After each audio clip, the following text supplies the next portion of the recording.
Hi there, my name's Lauren Salter. I'm a qualified business coach with a background in psychology. I've worked for the last 5 years with young people, so that includes working in universities, recruiting graduates, and also helping young people improve their mental well-being. I've recently started doing some work with Employability UK, who are doing great things with young people, and I believe in giving young people the best start possible. So today I'm doing the letter S from the A2Z of confidence. And this is a letter that is close to my heart. So letter S is for surrounding yourself with positive people and positive messages. So this doesn't necessarily mean plaster all your walls with post-its of aspirational quotes, although that does help some people, and there's absolutely nothing wrong with doing that if it works for you. But what it's really about is kind of really balancing out the negativity that we experience all the time. So we're really good at telling ourselves what we can't do and what we're not good at. And we don't really need messages or people around us reminding us of that. That's not to say that, things like constructive feedback aren't important and we shouldn't ignore things that can help us develop. But research says that we should have 4 positive messages to outweigh every 1 negative message. So if you think about yourself and the average amount of negativity you give yourself in a day, do you really need anyone else or anything else giving you any more? The kind of second part to this is actually being an optimist is actually really good for your health. And also people who are more optimistic are more likely to approach challenges and therefore achieve more and be more motivated and be more confident. A lot of people will say, oh, I know I'm naturally an optimist or I'm naturally not an optimist. And whilst this is true, it doesn't mean that you can't train yourself to think more optimistically. So how can you do this? So one example, very small example about surrounding yourself with positivity that I've experienced recently is given the kind of current crisis situation. In our house, we were watching the news 10 o'clock every night, watching the news, seeing what was going on. And lo and behold, right before bed, we found ourselves feeling quite negative.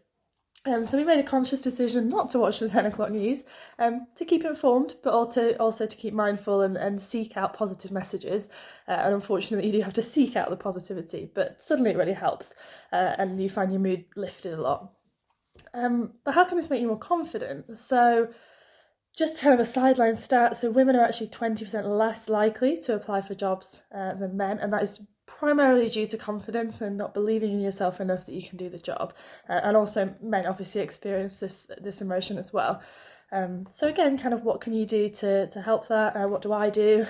I certainly experienced the kind of lack of confidence when applying for stuff. I'm very lucky and very fortunate to have a partner that's very supportive and reminds me of what I can do and believes in me.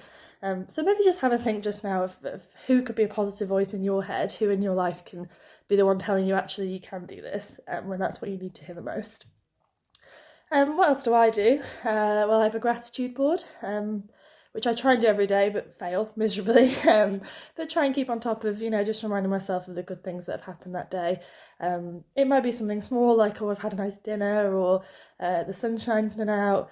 It doesn't have to be something huge, but just something to remind yourself of the positive things that have happened that day or that week, and this can come in kind of any form that you want it to. I also surround myself with positive people. I don't really have that much negativity in terms of the people in my life, and that is quite a conscious kind of decision, I suppose, is if I found that somebody was feeding me a lot of negativity, then maybe I just try to balance the contact I have with them versus someone that is more likely to build me up and believe in me, really. I also kind of look to role models as well, so read kind of posts and books by people that really inspire me, and that really helps my confidence to think, well, if that person can do it, then why can't I do it? That really helps as well, and finding a role model that you can really relate to and that is in reach can really help with your positivity as well. And the final thing is, I'm a positive person anyway, but you do have to consciously look for positives in situations. It doesn't just come naturally to anybody. So that's something that I would really recommend having a go at. So we're renovating our house at the moment, which, as you can imagine, comes with lots of twists and turns. And it's important at the end of the day just to think, well, what have we actually achieved? Like, what are the positives? And that is a conscious process and something that you have to kind of start to train yourself how to do. And again, that really helps your confidence, because when you see what you have achieved, it's easy to see what you then can achieve the following day, week, or your kind of years ahead. So that's all I was planning to talk to you about today, so thank you for listening. My challenge to you today is just increase your positivity by changing one small thing that you do and see what difference that can really make to you. You can also purchase and download the entire A2Z of Confidence on the Employability UK website. And if you want to find out any more about my coaching services, my experience, or you have any other kind of questions about what I've talked about, you can find me on LinkedIn under Lauren Salter. Thank you.